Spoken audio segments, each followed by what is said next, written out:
बिस्मिल्लाहिर्रहमानिर्रहीम। अस्सलाम वालेकुम नाज़रीन, आप यूट्यूब चैनल देख रहे हैं। मैं इमरान ख़ान हूँ। गज़ा की सूरत हाल कभी भी इतनी ख़राब नहीं थी जितनी आज ख़राब है। गुज़िश्ता 6 माह में गज़ा में क्या कुछ हुआ वो सारी चीज़ें मैं आपके सामने रखूँगा। इस लड़ाई की वजह क्या है वो चीज़ें भी मैं आपके सामने रखूँगा।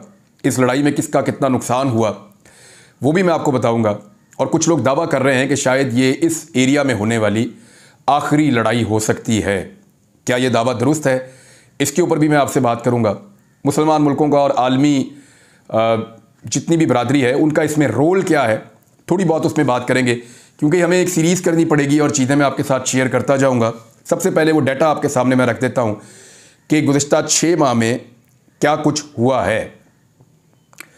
ये 7 अक्टूबर से ये मामला शुरू हुआ और तब से लेकर अब तक जो शहादतें हैं उनकी तादाद 31,923 है।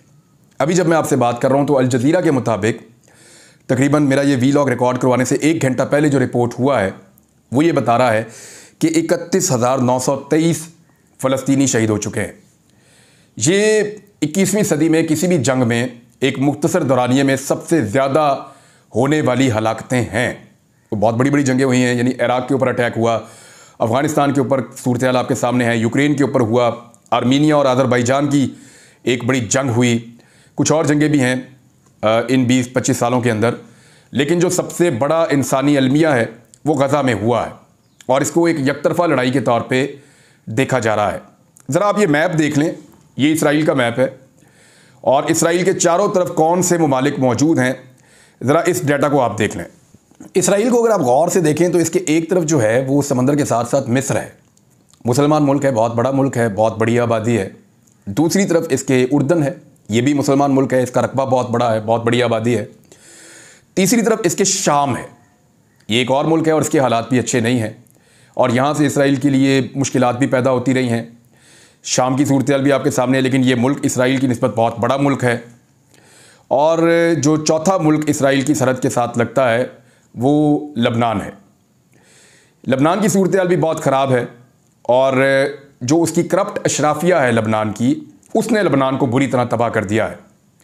लबनान अपनी पॉलिसीज़ की वजह से बुरी तरह तबाह हुआ है। लबनान के साथ क्या हुआ इसके ऊपर हम बाद में वीलॉग करेंगे, लेकिन अभी सूरत हाल मैं आपके सामने रख देता हूँ कि इसराइल में इस वक्त जो डाटा है वो क्या कह रहा है कि अब तक क्या सूरत हाल है। 31,923 अफराद अब तक जाँ बहक हो चुके हैं, 7,700 फ़लस्तीनी अब तक गिरफ़्तार हो चुके हैं। और मैं आपको सिर्फ गुज़िश्ता 1 हफ़्ते का डाटा बता रहा हूँ क्योंकि वहाँ पे इंसानी इमदाद नहीं पहुँच पा रही। खुराक की बड़ी शदीद किल्लत है, ये मैं तफसीलात आपको बताता हूँ। ना सिर्फ खुराक की किल्लत है, दवाइयों की किल्लत है। लोग ज़िंदगी के लिए बहुत ज़्यादा कोशिश कर रहे हैं ज़िंदा रहने के लिए और लगातार उनके ऊपर अटैक हो रहे हैं, अस्पतालों पर हमले हो रहे हैं। तो जो इमदादी कारकुन हैं गुज़िश्ता 1 हफ़्ते में 100 से ज़ायद 104 इमदादी कारकुन बताए जा रहे थे। 100 से ज़ायद इमदादी कारकुन गुज़िश्ता 1 हफ़्ते के अंदर जाँ बहक हो चुके हैं। इनका ताल्लुक़ मुख्तलिफ़ इलाक़ों से, मुख्तलिफ़ मुल्कों से, मुख्तलिफ़ एरिया से है और ये दुनिया भर से इमदाद लेकर गज़ा में पहुँचने की कोशिश कर रहे थे। और ना सिर्फ इस जगह पे बल्कि जहाँ पे पनागुज़ीन मौजूद हैं, जहाँ पे लोगों ने अपने घर बार छोड़कर, जो लोग अपना घर छोड़कर चले गए हैं, जहाँ उन्होंने पनाह ली हुई है कैंप्स के अंदर, वहाँ पर भी इसराइल ने अटैक किया है और ख़वातीन और बच्चों की वहाँ शहादतें हुई हैं। अच्छा, अब 100 इमदादी कारकुन से ज़्यादा 1 हफ़्ते के अंदर जाँ बहक हो गए हैं, जबकि नौमौलूद बच्चों की बहुत बड़े पैमाने पर जान जा रही है। उसकी वजह यह है कि जो बच्चे पैदा हो रहे हैं उनकी माओं के पास खाने के लिए कुछ नहीं है, वो ग़िज़ाई किल्लत का शिकार पैदा हो रहे हैं, इमेच्योर पैदा हो रहे हैं और वो बच्चे सर्वाइव नहीं कर पा रहे। बहुत बड़े पैमाने पर गज़ा के अस्पतालों में जो बच्चे इस दुनिया में आ रहे हैं वो या तो मुर्दा पैदा हो रहे हैं या पैदा होने के चंद घंटों के बाद वो इस दुनिया से चले जाते हैं। ये रिपोर्ट आलमी मीडिया के अंदर और यूएन ने इसकी कंफर्मेशन भी दी है, अक़वाम मुत्तहिदा ने। अच्छा, जो डाटा आता है गज़ा से वो डाटा है जो गज़ा की हुकूमत वहाँ से जारी करती है। गज़ा का जो मीडिया है वहाँ से जो रिपोर्ट जारी होती है उसके ऊपर, और उनका जो महकमा सेहत है वहाँ से जो रिपोर्ट जारी होती है उसके ऊपर, उन आदाद शुमार के ऊपर अक़वाम मुत्तहिदा को इन्हिसार करना पड़ता है। अक़वाम मुत्तहिदा का ये कहना है कि जो डाटा आ रहा है महकमा सेहत की जानिब से गज़ा से वो डाटा ठीक है और काबिल एतबार है, जबकि इसराइल का ये कहना है कि ये डाटा काबिल एतबार नहीं है। 7 अक्टूबर से लेकर अब तक वहाँ क्या हुआ, ये चीज़ें मैं आपके सामने रख देता हूँ। इसराइली हुकाम ने यह दावा किया था कि 7 अक्टूबर को हमास ने उनके ऊपर अटैक किया और एक गैर मामूली हमला था जिसमें 1400 अफराद जो इसराइली थे वो जान से चले गए, वो हलाक हो गए और 200 से ज़ायद को यरगमाल बना लिया गया। उस दिन से लेकर अब तक इसराइल की जानिब से गज़ा की पट्टी पर मुसलसल फ़िज़ाई हमलों और हालिया ज़मीनी हमलों में वहाँ 31,000 से ज़ायद लगभग 32,000 के करीब अफराद जो हैं वो जाँ बहक हो चुके हैं। ये अब तक की इतला है। इसराइल का दावा यह है कि हमास ने पहले अटैक किया था। दूसरी जानिब हमास का या फ़लस्तीनियों का ये दावा है कि इसराइल ने जंग का जवाब खड़ा है और बहुत सारा मीडिया भी यही एलिगेशन इसराइल पे लगा रहा है कि इसराइल ने जानबूझकर एक ऐसी जंग छेड़ी है जहां पे वो फ़लस्तीन को या गज़ा को मुकम्मल तौर पे तबाह कर देना चाहता है। बरतानिया, अमेरिका और यूरोपीय यूनियन ने इसराइल के साथ जो लड़ रही है, जो ग्रुप लड़ रहा है हमास, उसको दहशतगर्द ग्रुप उसको करार दिया है। इसराइली हुकाम की जानिब से जारी करदा आदाद-ओ-शुमार के मुताबिक 7 अक्टूबर के दिन जो लोग मारे गए थे इसराइली, उनमें से 1159 की शनाख्त हो गई थी और बाकी जो लोग हैं उनकी शनाख्त नहीं हुई। और उन्होंने ये दावा किया कि 828 इनमें आम शहरी थे और 31 उनके इसराइली बच्चे थे, उनका ये कहना है। अब दूसरी तरफ ज़रा आप इसराइल की बमबारी के नतीजे में या उनके हमलों के नतीजे में जो फ़लस्तीन का नुकसान है उसको अगर आप देखें तो गुज़िश्ता 24 घंटों में 104 फ़लस्तीनी जो है वो जाँ बहक हुए हैं इसराइली हमलों के नतीजे में। और 7 अक्टूबर से लेकर अब तक, क्योंकि जो लोग भी ज़ख्मी होते हैं उनको फौरी तौर पे, क्योंकि बहुत बड़ी तादाद में 70,000 से ज़्यादा लोग जो हैं वो ज़ख्मी हुए हैं, तो उनको अस्पतालों में पहुंचाया जाता है। तो 410 हमले ऐसे हैं इसराइल के जो उन्होंने अस्पतालों के ऊपर और तिब्बी मराकज़ के ऊपर किए हैं। इसकी दुनिया में तारीख नहीं मिलती। यानी बहुत सारी जंगें हमने देखी हैं माजी में, लेकिन कभी भी फ़ौजें जो हैं वो कोशिश करती हैं कि पनागज़ीनों के इलाके में वहाँ पर अटैक नहीं करती, मीडिया ऑफिस के ऊपर अटैक नहीं करती और किसी किस्म की बम्बारमेंट नहीं की जाती अस्पतालों के ऊपर, स्कूलों के ऊपर। इन जगहों को इस्तिस्ना दिया जाता है। लेकिन इसराइल ने इस दावे के साथ कि यहाँ पे हमास के जंगजू मौजूद हैं, तो इन जगहों के ऊपर अटैक किया है जिसमें बहुत बड़ी तादाद में बच्चे और बहुत बड़ी तादाद में डॉक्टर्स, पैरामेडिकल स्टाफ ये जाँ बहक हो गए हैं। हर 10 मिनट में गज़ा में एक बच्चा शहीद हुआ है। अगर आप इस डाटा को यूँ देखें कि कितनी बड़ी तबाही है, तो जो आधे से ज़्यादा गज़ा है वो मलबे का ढेर बन चुका है कुछ रिपोर्ट्स के मुताबिक। इसराइली फ़िज़ाई हमलों में अब तक 2 लाख से ज़्यादा जो मकानात हैं गज़ा में वो तबाह हो चुके हैं, उनको नुकसान पहुंच चुका है। अक़वाम मुत्तहिदा और फ़लस्तीनी हुकाम के आदाद-ओ-शुमार के मुताबिक 23 नवंबर तक गज़ा में तकरीबन 15 लाख अफराद बेघर हो चुके थे, जिनकी तादाद अब बढ़ते बढ़ते 2.5 मिलियन के करीब या इससे ज़्यादा हो चुकी है। फ़लस्तीनी हुकाम ने जो बयान जारी किया उसमें उन्होंने बताया कि उनके ज़्यादातर तिब्बी मराकज़ या जहाँ पे वो सेहत की सहूलियात फ़राहम करते हैं वो बंद हो चुके हैं या फंक्शनल नहीं रहे, या वहाँ पे बिजली मौजूद नहीं है, ईंधन मौजूद नहीं है, दवाइयाँ मौजूद नहीं है, पैरामेडिकल स्टाफ और डॉक्टर मौजूद नहीं है, या इमारत जो है उसको तबाह कर दिया गया है। तो ये बड़ी खौफनाक सूरत हाल है जिसका सामना किया जा रहा है। जो सबसे बड़ा हमला है वो अल-शिफा अस्पताल के ऊपर किया इसराइल ने, उसको खाली करवाया गया। अल जज़ीरा के मुताबिक जो अल-शिफा अस्पताल से मुल्का गलियाँ हैं वहाँ पे अब तक जो फ़लस्तीनी शहरी हैं उनकी लाशें पड़ी हुई हैं और लगातार शेलिंग और बम्बारमेंट की वजह से उन लाशों को अभी तक नहीं उठाया जा सका। अच्छा, इसमें एक बात याद रखिएगा, जो आदाद-ओ-शुमार फ़लस्तीन से आते हैं ना, वो फ़लस्तीनी हुकाम की जानिब से होते हैं, या जो मीडिया वहाँ पे मौजूद है, अल जज़ीरा या दीगर जो अखबारात मौजूद हैं या आलमी मीडिया है, वो वहाँ से रिपोर्ट करता है और उसके ऊपर इन्हिसार किया जाता है, उन रिपोर्टों के ऊपर इन्हिसार किया जाता है। अक़वाम मुत्तहिदा के बहुत सारे कारकुन जो है वो वहाँ पे जान से चले गए हैं, बहुत सारे लोग जो इमदाद करने गए थे वो भी जान से चले गए हैं। तो इस सूरत हाल में जो बाइडन ने भी आवाज़ उठाई और कई आलमी रहनुमाओं ने और कई मुल्कों ने ये आवाज़ उठाई और उन्होंने ये कहा कि इस जो डाटा है या जो आदाद-ओ-शुमार पेश किए जा रहे हैं उनके ऊपर कैसे भरोसा किया जा सकता है। उन्होंने इस पर नुक्ताचीनी की जिस पे उनके ऊपर बड़ी तनकीद हुई है, अमेरिका के अंदर, यूरोप के अंदर, बरतानिया के अंदर, बाकी मुल्कों के अंदर, और बहुत बड़े बड़े एहतजाज भी हुए हैं। वो जब एहतजाज वाला एरिया आएगा तो मैं आपको बताऊंगा कि दुनिया ने कहाँ पे इस हवाले से क्या किया है। इसराइल ये सारा कुछ क्यों कर रहा है, इसको जानने के लिए नेतन्याहू जो इसराइली वज़ीर आज़म है उसका एक स्टेटमेंट आपने अपने जहन में रखना है। जो स्टेटमेंट है वो ये है कि हम हमास को ख़त्म करने, यरगमालियों को रिहा करने और इस वादे को पूरा करने के लिए अपने रास्ते पर गामज़न है कि इसराइल को गज़ा से मज़ीद कोई ख़तरा नहीं होगा।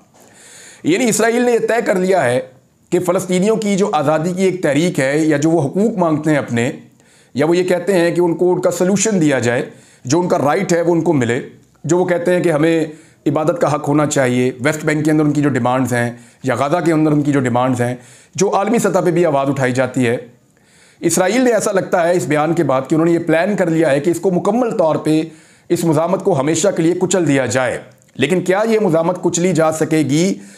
इसके जवाब में मैं एक चीज़ आपको बताता हूँ कि ये लड़ाई जब शुरू हुई थी ना, तो उस वक्त हमास की जो मकबूलियत थी फ़लस्तीनियों में वो 22% थी, और इस वक्त जो हमास की मकबूलियत है फ़लस्तीनियों में वो 50% से थोड़ी सी कम है। यानी 48% गालिबन मैं कहीं पढ़ रहा था, या 43% है या 48% है, मैं आपको कंफर्म कर दूंगा। लेकिन उनकी मकबूलियत में दुगने से ज़्यादा इजाफा हुआ है हमास की मकबूलियत में। तो क्या इसको कुचला जा सकता है इस मुज़ामत को, या जो फ़लस्तीनियों का एक मुतालबा है, एक अलग मुल्क का एक मुतालबा है उनका कि आज़ादी के साथ वो अपने मजहबी फरीज़े सर अंजाम दे सकें, क्या उसको कुचला जा सकता है या इसराइल इसको हमेशा के लिए हैंडल कर सकता है? ये एक बहुत बड़ा सवाल है, क्योंकि दोनों तरफ का नुकसान इस मरतबा हुआ है। जब ये लड़ाई शुरू हुई तो बहुत सारे लोगों ने कहा कि इसराइल को पहली मरतबा इतना बड़ा जानी नुकसान हो रहा है, तो इसराइल बहुत मार खाने वाला है और इस मरतबा फ़लस्तीनी जंग जीत जाएंगे। मैं उन दिनों में क्योंकि कोई प्रोग्राम नहीं कर रहा था, तो मैंने इसका जब सारा डाटा देखा तो मेरा एनालिसिस ये था कि इसमें आहिस्ता आहिस्ता इसराइल नुकसान पहुंचाना शुरू करेगा, और नुकसान का जो वॉल्यूम है वो फ़लस्तीनियों का बढ़ता चला जाएगा, और ये इतने बड़े पैमाने पर हो जाएगा कि इस एक हमले को या इसराइलियों की इन हलाकतों को जवाब बनाकर इसराइल लंबे अरसे तक फ़लस्तीन के ऊपर एक अटैक रखेगा। अभी रमज़ान मुबारक का महीना है और सूरत हाल ये है कि गज़ा में सहरी और अफ्तारी के लिए लोगों के पास कुछ खाने के लिए नहीं है। ये BBC रिपोर्ट कर रहा है, अल जज़ीरा रिपोर्ट कर रहा है, वेस्टर्न मीडिया रिपोर्ट कर रहा है, आलमी मीडिया बड़ा साफ साफ ये कह रहा है कि वहाँ ग़िज़ाई किल्लत का शिकार है, कहत का बहुत बड़ा ख़तरा मौजूद है, लोगों के पास सहरी और अफ्तारी में कुछ भी खाने के लिए नहीं है, बच्चे भूख से इतनी बुरी सूरत हाल में हैं कि वो रो भी नहीं पा रहे। ये बात बाकायदा रिपोर्ट हुई है कि बच्चे इतने कमज़ोर हो चुके हैं और इतनी बुरी सूरत हाल का सामना कर रहे हैं कि बच्चे रो भी नहीं पा रहे, और ये सूरत हाल इससे पहले कभी भी इस खित्ते के अंदर इस सदी में तो देखने में नहीं आई। जंगबंदी के लिए भी कोशिशें की जा रही हैं। वो क्या कोशिशें हो रही हैं, उसमें इस वक्त जो मुज़ाकरात हो रहे हैं वो दोहा में हो रहे हैं, कतर में। इसमें 2-3 ममालिक शामिल हैं जो ये मुज़ाकरात करवा रहे हैं। इनमें एक अमेरिका है, एक कतर है और एक मिस्र है। उसके अलावा इसराइल जो है वो ख़ुद यहाँ पे इन मुज़ाकरात का हिस्सा है। अभी एक दिन पहले इसराइल का जो मुसाद का सरबराह है डेविड बार्निया, वो वापस तेल अवीव पहुँचा है मुज़ाकरात करने के बाद, और जो चीज़ें उसकी डिस्कस हुई हैं अमेरिका के साथ, मिस्र के साथ और कतर के साथ, वो चीज़ें वो अपनी टीम के साथ डिस्कस कर रहा है कि किन शराइत के ऊपर मुज़ाकरात किए जाएं और किन शराइत के ऊपर जंगबंदी की जाए। अक़वाम मुत्तहिदा ने बार बार मुतालबा किया है, सारी दुनिया ने बार बार मुतालबा किया है कि यहाँ पे जंगबंदी की जाए। अब जंगबंदी की कुछ शराइत जो हैं वो हमास ने जारी की हैं।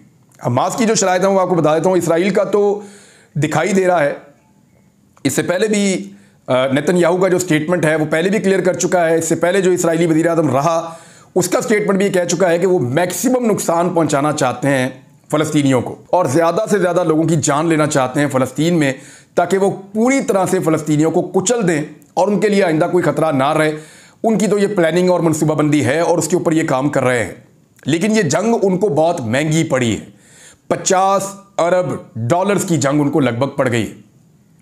मैं आपको फिर बता रहा हूं कि रोज़ाना का जो खर्चा है इसराइल का जंग का वो मैं आपके साथ शेयर करूंगा, लेकिन 50 अरब डॉलर की ये जंग इसराइल को अभी तक पड़ गई है। और इसके अलावा पूरी दुनिया में जो इसराइली मसनूआत हैं उनका बाइकआउट हो रहा है। जो इसराइल की मल्टीनेशनल कंपनियां हैं बहुत बड़ी बड़ी, वो पाकिस्तान समेत दुनिया भर के मुल्कों के अंदर वो सफ़र कर रही हैं, क्योंकि लोग उनसे चीज़ें नहीं खरीद रहे। तो सबसे ताज़ा और बड़ा बाइकआउट रिकॉर्ड हुआ है वो मलेशिया में और इंडोनेशिया में हुआ है।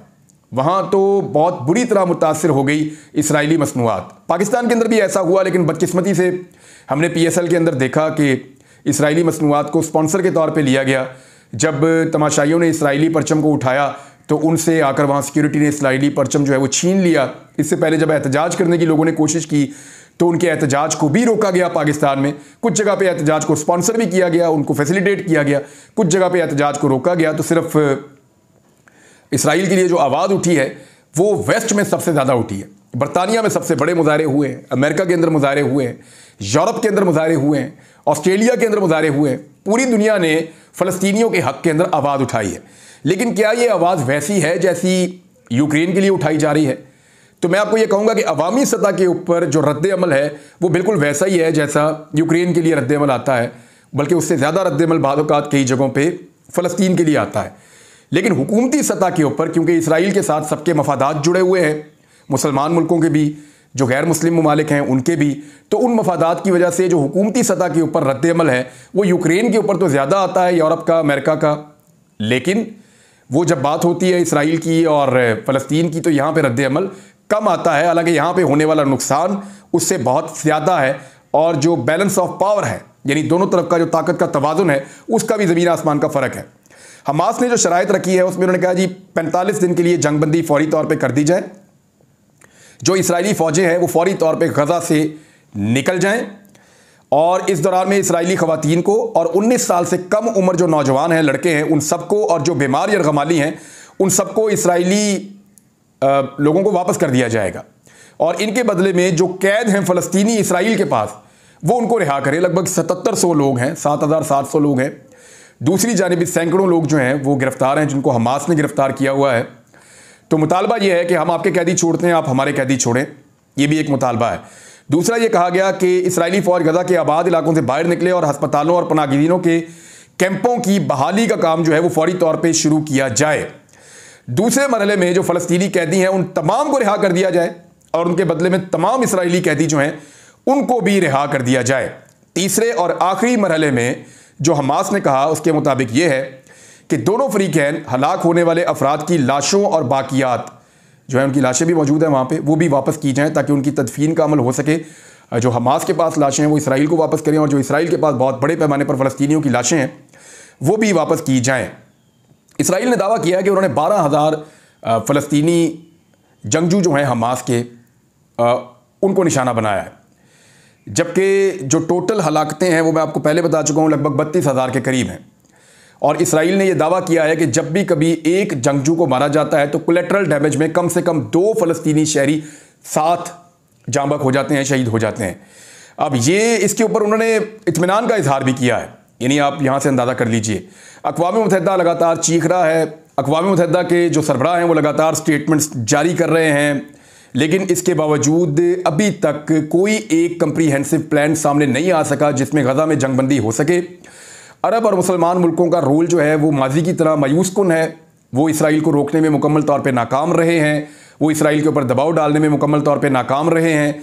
जबकि दूसरी तरफ यूरोपीय यूनियन और अमेरिका ये अपनी पब्लिक के प्रेशर की वजह से स्टेटमेंट्स तो जारी करते हैं, इमदाद का सामान भी रवाना करते हैं, लेकिन इसराइल के साथ ताल्लुकात और उनके साथ जुड़े हुए मफादात की वजह से वो किसी किस्म का भी इसराइल के खिलाफ एक्शन लेने से गुरेज करते हैं। 18 मार्च की एक रिपोर्ट है, और ये अभी आई है, बिल्कुल हाल ही में 2 दिन पहले ये रिपोर्ट आई है, और ये रिपोर्ट ये बता रही है, अक़वाम मुत्तहिदा की रिपोर्ट है, अक़वाम मुत्तहिदा के इमदादी इदारों ने खबरदार किया है कि गज़ा में 10 लाख से ज़्यादा लोग तबाहकुन दर्जे की ग़िज़ाई किल्लत का शिकार हैं। यानी ये लोग जान से जा सकते हैं भूख की वजह से, और किसी वक्त भी कहत को अनाउंस किया जा सकता है कि अब गज़ा में कहत फैल चुका है और इमदाद जाने के रास्ते ना सिर्फ बंद हैं बल्कि उनके ऊपर अटैक भी किया जा रहा है। यूनिसेफ के मुताबिक जो शहादतें हुई हैं उनमें बच्चों की शहादतों की तादाद अफसोसनाक हद तक ज़्यादा है। 13,000 बच्चे जो हैं वो शहीद हो चुके हैं इस सारी लड़ाई के अंदर, और बड़ी तादाद में, लाखों की तादाद में बच्चे इस वक्त भूख का शिकार हैं। अच्छा, मैं डाटा आपको बता देता हूँ, वो 43% है, यानी हमास की जो हमायत 7 अक्टूबर के हमले से पहले थी वो 22% थी। आज ये हमायत जो है वो फ़लस्तीनियों में हमास की 43% है। 72% शुरा ये समझते हैं कि 7 अक्टूबर को होने वाले हमले के फ़ैसले में हमास की हमायत करनी चाहिए, वो ठीक था। और सर्वे में 63% लोगों ने इसराइली कब्ज़े को ख़त्म करने का बेहतरीन तरीका मुसल्लह कार्रवाइयों को करार दिया है। अब ये एक रिपोर्ट जो है वो फ़लस्तीन से जारी हुई है। रोज़ाना की बुनियाद पे जो इसराइल का खर्चा हो रहा है इस जंग पर वो 26 करोड़ डॉलर्स का खर्चा है, और अब तक 50 अरब डॉलर्स का नुकसान इसराइली मईशत को होने का अंदाज़ा है। इसमें अमेरिका का रोल बहुत इंपॉर्टेंट रहता है हमेशा इसराइल को लेकर। अमेरिका का रोल क्या होगा? अमेरिका में एक नई हुकूमत ऐसा लगता है बनने जा रही है, और डोनाल्ड ट्रंप आ जाएगा, तो उसके आने तक ये जंग कहाँ पहुँचेगी? डोनाल्ड ट्रंप आने के बाद क्या पॉलिसी जारी रखेगा? और क्या इसराइल को तस्लीम करने की जानिब मुख्तलिफ मुसलमान मुल्कों को हम मुस्तकबिल में बढ़ता हुआ देखेंगे, ये वो बड़े सवालात हैं जिनके जवाब हम अपने अगले वीलॉग में तलाश करेंगे। अब तक के लिए इतने ही। अपना ख्याल रखिएगा, अपने चैनल का भी। अल्लाह हाफ़िज़।